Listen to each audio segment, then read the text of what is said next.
அஸ்ட்ரோசைன் channel வாயிலாக உலகெங்கும் வாழ்ந்து கொண்டிருக்கும் சகோதர சகோதரிகளுக்கு அன்பார்ந்த வணக்கங்கள் மற்றும் வாழ்த்துக்கள். இன்றைய பதிவு ஆடி மாத ராசி பலன்கள். முதலில் இந்த ஆடி மாதத்தினுடைய கிரக அமைப்புகள் பெயர்ச்சிகளை பார்க்கலாம். அப்படி பார்க்கும் பொழுது புதன் பகவான் ஆடி மாதம் 8ஆம் தேதி புதன் பகவான் வக்ர நிவர்த்தி அடைகிறார், அதாவது மிதுனத்தில். அதன் பிறகு இந்த ஆடி மாதம் கரெக்டாக 20ஆம் தேதி புதன் பகவான் கடகமனைக்கு பயிற்சி ஆகிறார். செவ்வாய் பகவான் இப்போ ரிஷபமனையில் உட்கார்ந்துருக்கார். ஆடி மாதம் 17ஆம் தேதி, அதாவது 2/8/2026 அன்று செவ்வாய் பகவான் மிதுனத்துக்கு பயிற்சி ஆகிறார். இந்த மாதம் முழுவதும் சூரிய பகவான் கடகமனையில் குருவோடு சேர்ந்து இருக்கிறது ஒரு அற்புதமான ஒரு அமைப்பு.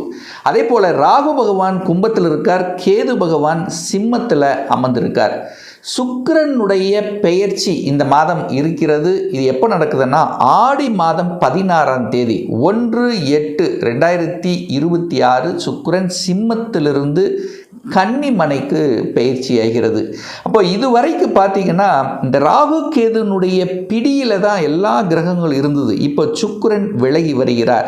அதே போல சனி பகவான் வக்ரமாகிறது. இந்த மாதம் எப்போ நடக்குது அப்படின்னா ஆடி மாதம் 11ஆம் தேதி, அதாவது 27/7/2026 மீனத்திலேயே வக்ரமடைகிறது.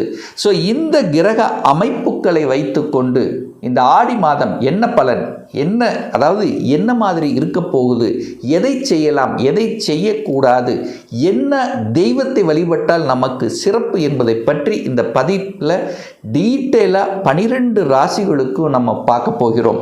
இந்த பதிவை ஸ்கிப் பண்ண வேண்டாம், முழுவதுமாக பாருங்கள். ஏதாவது ஒரு ரூபத்தில் உங்களுக்கு யூஸ்ஃபுல்லாக இருக்குங்கிறதுல எந்தவித மாற்று கருத்தும் இல்லை. நம்ம சேனலை நீங்கள் ஃபஸ்ட்டு டைம் பார்ப்பவர்கள் என்றால் மறக்காமல் சப்ஸ்கிரைப் பண்ணிக்கிங்க. மிதுன ராசி அன்பர்களே, ஆடி மாதம் என்ன பலன், எப்படி இருக்க போகுது அப்படின்னு பார்க்கும் பொழுது ராசிநாதனாக இருக்கக்கூடிய புதன் பகவான் ஆட்சி பலத்தோட ஸ்ட்ராங்காக உட்கார்ந்துருக்கார். ராசிநாதன் வலிமை பெறுகின்ற ஒரு மாதம். ராசிநாதன் வலிமை பெற்றாலே உங்களுடைய மனசு, எண்ணம், செயல், சிந்தனைகள் நல்லபடியாக இருக்குன்னு அர்த்தம். அதுவும் உங்கள் ராசிநாதன் புதனாக இருக்கிறதுனால, அது ஆட்சி பலத்தோட ஸ்ட்ராங்காக இருக்கிறதுனால நல்ல அறிவையும் நல்ல புத்திசாலித்தனத்தையும் தரும். எந்த இடத்தில் எதை பேசணும், எதை செய்யணும் என்கின்ற அறிவார்ந்த அந்த மதிநுட்ப செயல்பாடுகள் திருப்திகரமாக இருக்கக்கூடிய ஒரு அற்புத மாதம் இந்த ஆடி மாதம் அப்படின்னு சொல்லுவேன். நினைச்சது நடக்கும், தொட்டது துளங்கும்.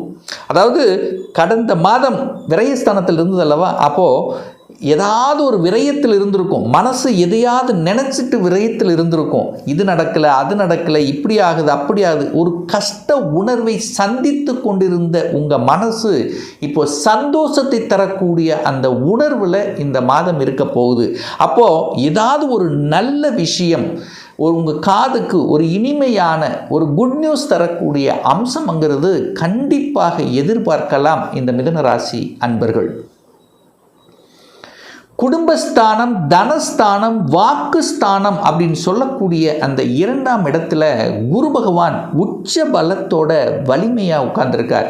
அந்த குரு அப்படிங்கிறது இந்த மிதுனராசி என்பர்களுக்கு யார் அப்படின்னா 7ஆம் அதிபதி. அதாவது 7 அப்படின்னாலே திருமண உறவுகள், கணவன் அல்லது மனைவியை குறிக்கக்கூடிய, சமூகத்தை குறிக்கக்கூடிய, கூட்டாளிகளை குறிக்கக்கூடிய ஒரு இடம் தான் அந்த 7ஆம் இடம். அந்த 7ஆம் இடத்ததிபதி உச்சமாக இருக்கார். அதே சமயத்தில் அது குருங்கிறது 10ஆம் அதிபதி, தொழில் ஸ்தானத்தின் அதிபதி.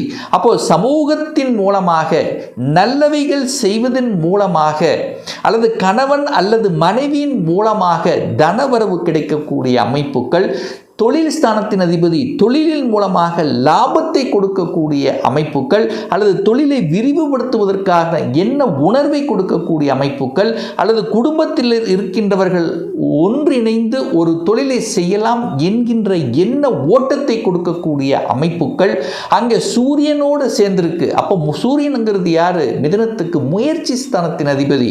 உங்கள் முயற்சியால் பணவரவு ஈட்டக்கூடிய ஒரு அற்புதமான ஒரு மாதமாக இந்த ஆடி மாதம் திகழ்கிறது. அது குரு சூரியன் இணைவது ஒரு அற்புதமான ஒரு யோகம். என குருவும் சூரியன் சேர்ந்தாலே அங்கே பெரிய மனிதர்களின் தொடர்புகள் கிடைக்கக்கூடிய அமைப்பு. சூரியன் 2ஆம் இடத்தில் இருக்கார்.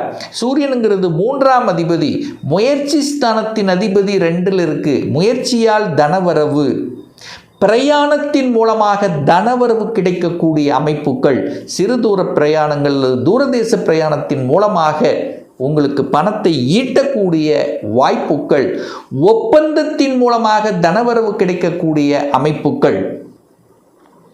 3ஆம் இடம் என்பது வியாபாரம். அந்த வியாபாரத்தின் மூலமாக தனவரவு இந்த மாதம் அதிகமாக கிடைக்கக்கூடிய அமைப்புகள்.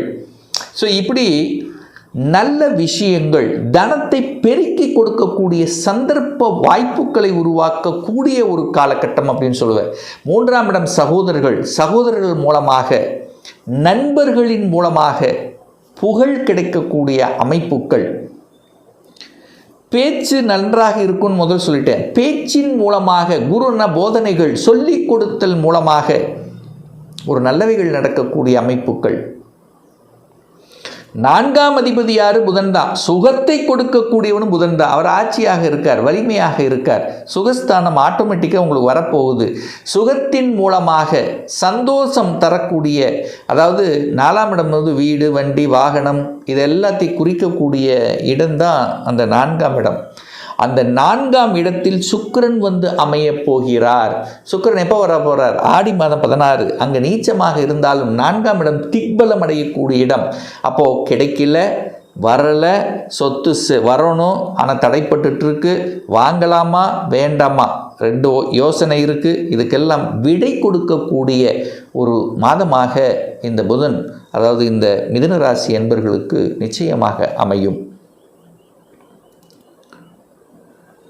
5ஆம் அதிபதி அதான் சுக்கிரன் நீச்சமாகிறார். நீங்கள் வருத்தப்பட வேண்டிய அவசியம் இல்லை. ஏன்னா 4ஆம் இடத்துல வந்து உட்கார போகிறார். அங்கே திக்பலம் அடைய போகுது. குழந்தைகள் இது கிடைக்குமா கிடைக்காதா, இந்த கோர்ஸ் கிடைக்குமா கிடைக்காதா அப்படிங்கிற அந்த ஒரு மன என்ன உணர்வுகளை கொடுத்துட்ருக்கோம். கடைசியில் ஜெயிக்க போகிறீங்க, கடைசியில் கிடைக்க போகுது. அந்த கிடைக்கிற வரைக்கும் ஒரு பதட்டத்தை கொடுத்து வைத்து கொண்டு, ஏன்னா சுக்கிரன் நீச்சமாகிறார், 5ஆம் அதிபதி நீச்சமாகுது. ஆனால் குழந்தை காரக கிரகமான குரு உச்சமாகிறது. அப்போ எண்டு விளைவு என்னன்னா, நீங்கள் நினச்சது நடக்கும். ஒரு படிப்புக்கு இந்த கோர்ஸ் போகணும், இந்த காலேஜ் போகணும், இது கிடைக்குமா கிடைக்கானா பதட்டத்தை கொடுத்து கடைசியில் நல்லவைகள் கிடைக்கக்கூடிய, நல்ல செய்திகளை கொடுக்கக்கூடிய அம்சம் என்பது இந்த மிதுன ராசி என்பவர்களுக்கு நல்லாவே இருக்க போகுது.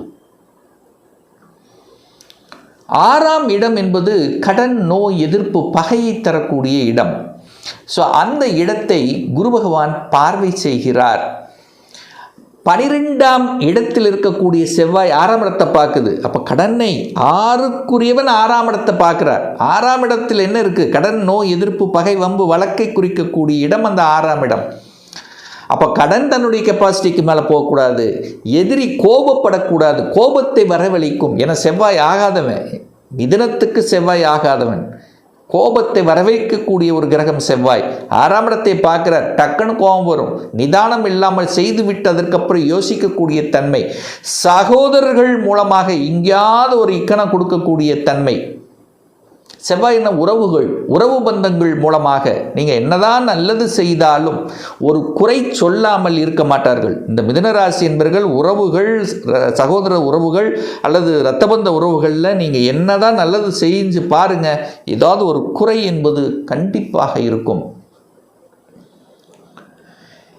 7ஆம் அதிபதி, இந்த மிதுனத்துக்கு 7ஆம் அதிபதி யார் அப்படின்னா குரு பகவான். குரு பகவான் உச்சமாக இருக்கார். அப்போ கணவன் அல்லது மனைவியினால் செட்டில் ஆகலை, வேலை கிடைக்கல, தேடிக்கொண்டு இருக்கின்றவர்களுக்கெல்லாம் வேலை கிடைச்சிரும். அப்போ செட்டில் ஆகக்கூடிய வாய்ப்புகள், சமூக உணர்வுகளை கொடுக்கக்கூடிய அமைப்புகள், சமூகத்துக்காக ஏதாவது ஒரு நல்லது செய்யணும் அப்படிங்கிற எண்ண உணர்வுகளை, அந்த பேஸ், அந்த அடிப்படை உங்களுக்கு கிடைக்கும். அப்போ சமூகத்தின் மூலமாக நல்லவைகள் செய்து அதன் மூலம் புகழையும் கௌரவத்தையும் நிலைநாட்டக்கூடிய தன்மைங்கிறது மிதுன ராசி என்பவர்களுக்கு அதிகப்படியாகவே இருக்கிறது. பணம் இருக்கிறதோ இல்லையோ, பணம் இருக்கோ இல்லையோ, கௌரவம் முக்கியம் என்று எண்ணக்கூடிய அமைப்பு இப்போ இருக்குன்னு நான் சொல்ல வரேன். அப்போ கௌரவத்துக்கு முக்கியத்துவம் கொடுக்கக்கூடிய தன்மை இந்த மாதம் நல்லபடியாகவே இருக்கிறது. 8ஆம் இடத்தை அந்த குரு பகவான் பார்க்கிறார். அப்போ 8ல் என்ன இருக்குது? வலி, வேதனை, துக்கம், துயரம், அசிங்கம், அவமானம் அப்படின்னு சொன்னாலும் கூட அங்கே அதிர்ஷ்டமும் நிறைந்திருக்கிறது இந்த 8ஆம் இடம். அப்போ கணவனுடைய சொத்து கிடைக்குமா அல்லது மனைவியுடைய சொத்து கிடைக்குமா? கண்டிப்பாக கிடைக்கக்கூடிய அமைப்பு. அப்போ கணவன் மனைவிக்கு வருமானம் கிடைக்கக்கூடிய வாய்ப்புகள், மறைந்துள்ள சில விஷயங்கள் உங்கள் ஞானத்தில் புலப்படக்கூடிய தன்மைகள். எங்கேயோ கொடுத்து வச்சிருந்த பணம் இப்போ வந்துருச்சுப்பா, இதனால் நமக்கு சந்தோஷம். வராதுன்னு நினச்சிட்டு இருந்தேன், ஆனால் வந்துருச்சு. அப்படி வராமல் இருக்கக்கூடிய, கிடைக்காமல் இருக்கக்கூடிய, இது நடக்காது என்று சொல்லி கொண்டிருக்கக்கூடிய சில நல்ல விஷயங்கள் நடக்கக்கூடிய ஒரு மாதம் இந்த ஆடி மாதம். நிறைய பேர் சொல்லுவீங்க, சார் எனக்கு ப்ரமோஷன் ஒரு 2 மாதம் முன்னாடியே வந்திருக்கணும், இன்னும் வராமல் இருக்குது. அப்போது திடீர் அதிர்ஷ்ட வாய்ப்புகள், திடீர் ப்ரமோஷன் கிடைக்கக்கூடிய தன்மைகள் வழிகளை கொடுக்கும். 8க்குரியவன் 10ல் இருக்கார், 10ஆம் இடத்தில் இருக்கார். 8ங்கிறது வழி, 10ஐ வழியை கொடுக்கும். ஆனால் அந்த வழியின் மூலமாக சந்தோஷத்தை கொடுக்கக்கூடிய நிகழ்வும் இந்த ஆடி மாதம் எதிர்பார்க்கலாம் இந்த மிதுனராசி என்பர்கள். அப்போ என்னென்ன? வேலை மாற்றம், உத்தியோக மாற்றம், ஊர் மாற்றம், இடம் மாற்றம், இந்த மாதிரி மாற்றங்களை கொடுக்கக்கூடிய ஒரு நல்ல மாதமாகவே திகழ இருக்கிறது. நிறைய மிதுன ராசி என்பர்கள் பார்த்தீங்கன்னா வெளியூர், வெளி மாநிலம், அந்நிய தேசம் சென்று வரக்கூடிய பாக்கியங்கள் நிறைந்து இருக்குன்னு சொல்லுவேன். நிறைய பேர் சொல்லுவீங்க, சார் நான் ஒரு வெளிநாட்டுக்கு போகணும்னு ஆசைப்படுறேன், 1 வருஷமாக முயற்சி எடுக்கிறேன், அந்த முயற்சியில் ஏதோ ஒரு தடை, ஒரு ஆன்சைட் போகணும், வெளியில் போகணும், ஐடி படிச்சிருக்கேன், நான் வெளிநாட்டில் போய் வேலை பார்க்கணும், அல்லது எம்எஸ் படிச்சிருக்கேன், வெளிநாட்டில் வேலை கிடைக்கல, தேடிட்டு இருக்கிறேன், இன்னும் கிடைக்க மாட்டேங்குது. திடீர் என்று கிடைக்கக்கூடிய வாய்ப்புகள், சந்தர்ப்பங்கள் எதிர்பார்க்கலாம் இந்த மிதுனராசி என்பர்கள். ஆக மொத்தம் இந்த மாதம் நல்ல செய்திகள், உங்களுக்கு மனதுக்கு பிடித்த செய்திகளை கொடுக்கக்கூடிய ஒரு அதிர்ச்சி, ஒரு இன்ப அதிர்ச்சியை கொடுக்கக்கூடிய, இடம், நிலம், வீடு, வண்டி, வாகனங்கள் வாங்கக்கூடிய ஒரு நல்ல யோகமான ஒரு மாதமாகவே இந்த மாதம் எதிர்பார்க்கலாம் மிதுனராசி அன்பர்கள். இப்போ நான் சொன்னது கோச்சார ரீதியாக இந்த ஆடி மாதத்துக்குரிய ஒரு பொது பலன். இந்த ராசி நட்சத்திரத்தில் பார்த்தீங்கன்னா பல கோடிக்கணக்கான பேர் இருப்பீங்க. எல்லாத்துக்கும் ஒரே பலன்னா நிச்சயமாக இல்லை. ஏன்னா ஒவ்வொருத்தரும் டிஃப்ரெண்ட், ஒவ்வொருத்தருடைய ஜாதக அமைப்புகளும் தசாபுத்தியும் மாறுபடும். தொடர்ந்து ஒரு 3 மாதம் பாருங்கள், ஏதாவது கரெக்டாக நடக்கலை, ஒரு தடை இருக்குன்னா உங்கள் தசாநாதன் அல்லது புத்திநாதன் 6ஆம் அதிபதி, 8ஆம் அதிபதி, 12ஆம் அதிபதி அல்லது பாவ கிரகங்களுடைய தொடர்பில் கண்டிப்பாக இருக்கும். ஒரு துல்லிய பலன் வேணும். 2026 எப்படி இருக்க போகுது? வேலையை பற்றி, தொழிலை பற்றி, திருமணத்தை பற்றி, குழந்தையை பற்றி, ப்ரமோஷனை பற்றி கம்ப்ளீட்டாக தெரிஞ்சுக்கணும். ஒரு பர்சனல் கன்சல்டேஷன் எடுத்துக்கணும் என்று விருப்பப்படக்கூடிய அன்பர்கள் டிஸ்பிளே தெரியக்கூடிய நம்பருக்கு வாட்ஸ்அப் மூலியமாகவோ ஃபோன் கால் மூலியமாகவோ தொடர்பு கொண்டு அப்பாயின்மெண்ட் பெற்றுக்கொண்டு நேரடியாகவோ அல்லது ஆன்லைன் மூலமாகவோ கன்சல்டேஷன் எடுத்துக்கலாம். நம்மளுடைய அலுவலகம் கோயம்புத்தூரில் அமைந்துள்ளது. அதாவது கோயம்புத்தூரிலிருந்து மேட்டுப்பாளையம் செல்லும் வழியில் வெள்ளக்கிணர் பிரிவு அன்னாபூர்ணா ஹோட்டலுக்கு அருகாமையில் அமைந்துள்ளது. பிரியர் அப்பாயின்மெண்ட் வாங்கிட்டு நேரடியாக கன்சல்டேஷன் எடுத்துக்கலாம். நிச்சயமாக இந்த பதிவு ஏதாவது ஒரு ரூபத்தில் உங்களுக்கு யூஸ்ஃபுல்லாக இருக்குங்கிறதுல எந்தவித மாற்று கருத்தும் கிடையாது. இந்த ராசி நட்சத்திர நேயர்கள் அனைவரும் வாழ்க, வளர்க, வளம் பெறுக என்று எனது வாழ்த்தினை தெரிவித்துக் கொண்டு விடைபெறுகிறேன். நன்றி, வணக்கம், வாழ்த்துக்கள்.